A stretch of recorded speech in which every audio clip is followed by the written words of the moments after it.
সংকট উত্তরণে দ্রুত নির্বাচন দেওয়ার দাবি জানিয়ে আসছে বিএনপি। অন্যদিকে সংস্কার ও জুলাই গণহত্যার বিচার শেষ না হওয়া পর্যন্ত ভোট চায় না কয়েকটি দল। চলমান এই বিতর্ককে আরও উস্কে দিয়েছে ডক্টর মোহাম্মদ ইউনূসকে ৫ বছর সরকার প্রধান দেখতে চাওয়ার আকাঙ্ক্ষা সামনে আসায়।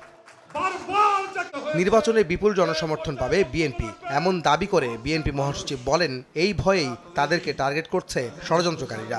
চলছে নির্বাচন পেছানোর ষড়যন্ত্র। রাজধানীর বেড়াইদে শনিবার বিকেলে ঈদ উপহার বিতরণ অনুষ্ঠানে এসব কথা বলেন তিনি। ফেসবুকের মধ্যে, ইউটিউবের মধ্যে তারা বিভিন্ন রকম কথা বলে এবং তাদের কথা টার্গেট কারা? তাদের টার্গেট হচ্ছে বিএনপি। কেন? তারা জানে যে নির্বাচন যদি হয় তাহলে বিএনপি বিপুল সংখ্যা পরিস্থিতিতে নির্বাচন করবে। সুতরাং এই দেশে একটা বিশৃঙ্খলা সৃষ্টি করা, একটা নৈরাজ্য সৃষ্টি করা, একটা এমন অবস্থা তৈরি করা যাতে করে এখানে নির্বাচন পিছিয়ে যায়। জনগণের ভোটাধিকার ফিরিয়ে দেওয়ার দাবিতে ফ্যাসিস্ট সরকারের বিরুদ্ধে আন্দোলন হয়েছে এমন মন্তব্য করে অন্তর্বর্তী সরকারকে দ্রুত লেভেল প্লেইং ফিল্ড তৈরি করে ভোটের ব্যবস্থা করার আহ্বান জানান মির্জা ফখরুল। সরকার আমরাই তাকে নিয়ে এসেছি যে তিনি তার প্রধান দায়িত্ব যেটা যে অতি অল্প সময়ের মধ্যে তিনি সবকিছু গুছিয়ে নিয়ে একটা লেভেল প্লেইং ফিল্ড তৈরি করবেন এবং সেখানে তিনি একটা নির্বাচনের ব্যবস্থা করবেন।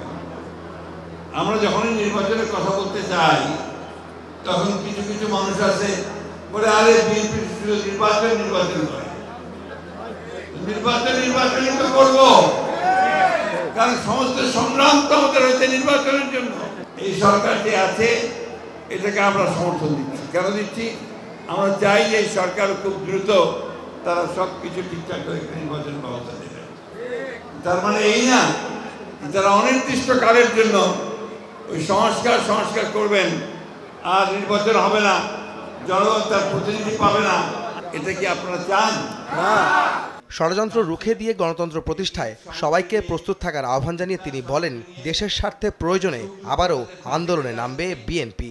আমাদের স্বার্থে যদি জনগণের স্বার্থে যদি কোনো বিঘ্ন সৃষ্টি করা হয় তাহলে বিএনপি আবার মাঠে নামবে। আমি কথাগুলো বলছি এই জন্যে যে আমাদেরকে প্রস্তুত থাকতে হবে। ষড়যন্ত্র হচ্ছে, চক্রান্ত হচ্ছে দেশে বিদেশে আপনাদেরকে আবার আপনাদের ভোটের অধিকার থেকে বঞ্চিত করবার জন্য। বিদেশে বসে দেশের মানুষকে উত্তেজিত করে বিভাজন তৈরি না করতে প্রবাসীদের প্রতি আহ্বান জানান বিএনপি মহাসচিব।